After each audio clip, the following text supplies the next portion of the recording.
Hello everyone, my name is Priyanka and I welcome you all to my session. So let's read our question. It says that a wire of 15 ohm is gradually stretched to double its original length. It is then cut into two equal parts and then these parts are connected in parallel across a 3-volt battery. Find the current drawn from the battery. Alright, so when any wire is stretched to double its original length, the new resistance becomes 4 times the original resistance. So we are given here that R is equal to 15 ohm and the voltage V is given to us as 3 volt. So now the new resistance is going to be equal to, new resistance is 4 times the original one. So we can say that it is equal to 4 into 15, which is equal to 60 ohm. Now the question is saying is that the wire is cut into two equal parts. So resistance of each part is going to be equal to 30 ohm.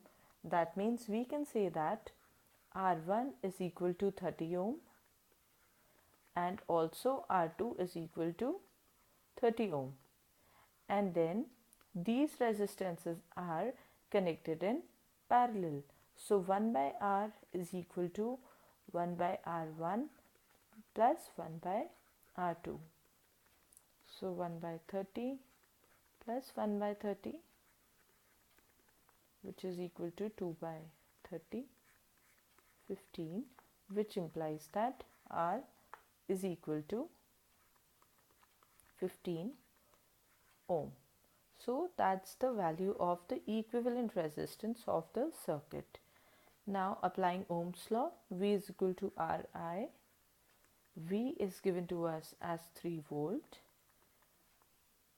Then R is 15. We have to find out I.